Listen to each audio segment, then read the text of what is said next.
Il s'agit de Claude Blanche-Maison, ancien ambassadeur de France en Russie. Bonjour Claude Blanche-Maison. Bonjour. Et merci d'être avec nous en studio de Si Bon Matin sur Europe 1.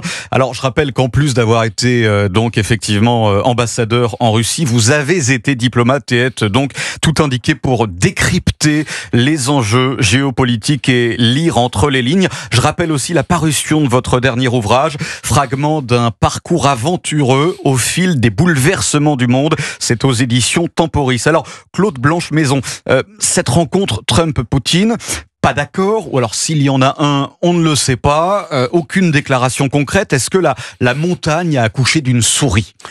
En tout cas, tous les signes extérieurs font croire que ça ne s'est pas si bien passé que cela, puisque le déjeuner a été annulé. Donc l'ensemble de la discussion a été annulé. Absolument. Et ça, c'est une indication. Avec les deux délégations complètes, et le fait que le déjeuner soit annulé montre qu'il y a eu un malaise à un moment quelconque. Et dans le fond, le tête-à-tête a été élargi à 2 conseillers pour chacun des 2 présidents, mais les autres membres de la délégation devaient participer à un déjeuner et donc à une discussion élargie, notamment les ministres des questions économiques et les ministres de la Défense. Eh bien, ils en ont été privés. Et ils ont été aussi privés de ce qui s'était dit avant, puisque dans la conférence de presse, on n'a pas dit grand-chose. Alors moi, je serais tenté de dire sur le bilan de cette réunion, avantage à Poutine. Oui. Parce que on dit que c'est le grand vainqueur. Avantage à Poutine. Alors on ne sait pas encore, effectivement, totalement, mais oui, parce que j'ai l'impression que durant la discussion avec son homologue américain, il n'a absolument rien lâché. Rien du tout. C'est-à-dire que nous sommes ce matin sans cessez-le-feu. Poutine a probablement redit qu'il fallait qu'il ait des assurances sur les transferts de territoire, y compris les 4 oblasts qu'il a inscrits dans la constitution russe, et que son armée n'a pas été capable de contrôler complètement. Donc il demande franchement à l'armée ukrainienne de se retirer de ces oblasts, évidemment ce qui est impensable.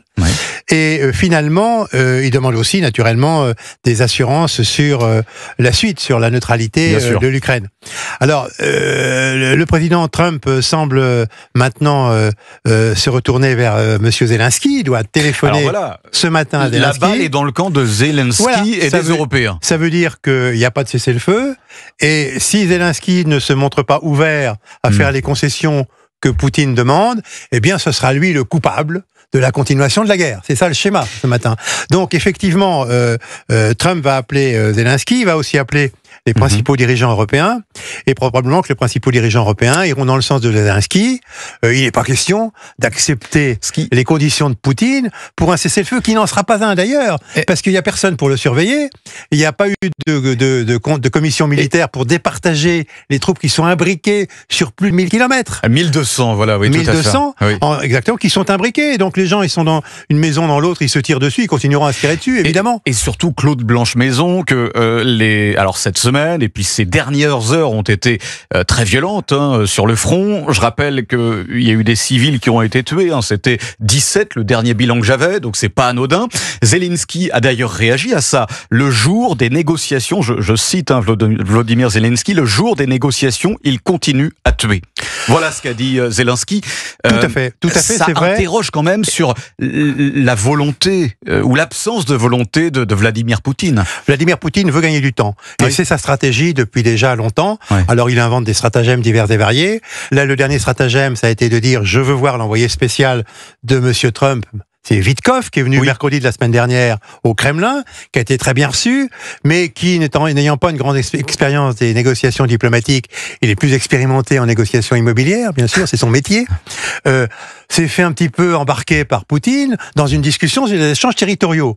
Alors, il fallait pas rentrer dans cette discussion-là. Il était venu pour demander un cessez-le-feu. C'est tout. Et puis, effectivement, dans la conversation est venu le fait que Poutine souhaitait rencontrer en personne le président Trump, et l'envoyé spécial a dit c'est sûrement possible, je vais rapporter ça, et d'où la réunion dans l'Alaska, qui a été donc par conséquent très mal préparée. Un sommet de ce genre, ça se prépare de façon très précautionneuse, avec des spécialistes, et ça demande des semaines. Et là, ça a été bâclé, effectivement. Voilà, Claude Blanche-Maison, c'est vrai que dans l'histoire récente, on se rend compte que la Russie a la fâcheuse tendance à à geler les conflits pour maintenir une sorte de pression. Est-ce que c'est ce vers quoi on se destine une nouvelle fois là ?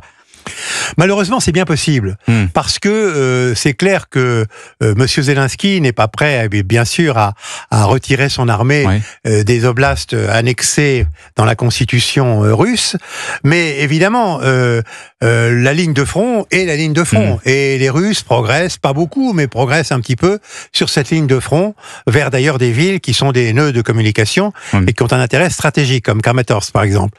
Donc, le jour où les conditions seront mûres pour un cessez-le-feu, et ce jour n'est pas venu. Pourquoi ?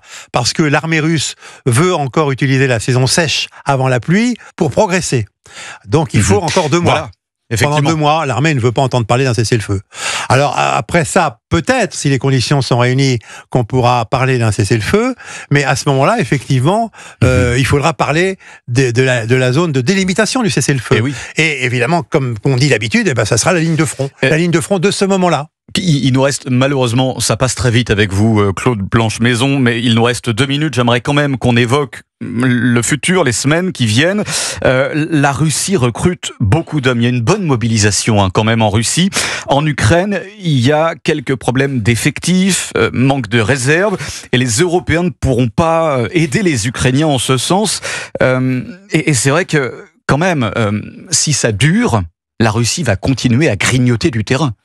Oui, probablement, mais je pense que la question clé cette semaine, c'est les sanctions économiques contre la Russie.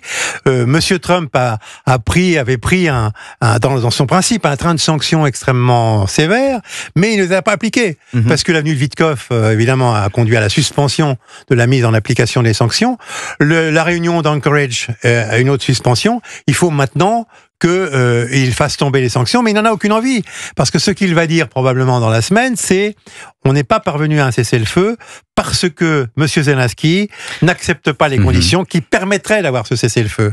On est dans une situation quand même extrêmement particulière. Je note aussi... Est-ce que Zelensky, du coup, pourrait perdre le soutien de Trump s'il refuse C'est ça tout l'enjeu. Alors, je pense qu'aujourd'hui, les Européens vont dire à M. Trump, vous voyez, avec Poutine, il n'y a pas moyen de vraiment négocier, puisqu'il ne veut pas de cessez-le-feu, il veut continuer la guerre au moins pendant quelques mois. Par conséquent, ça sert à rien d'insister et d'incriminer ce pauvre Zelensky et de lui faire porter le chapeau. Donc il faut appliquer les sanctions pour qu'il y ait une pression économique qui pèse sur Poutine.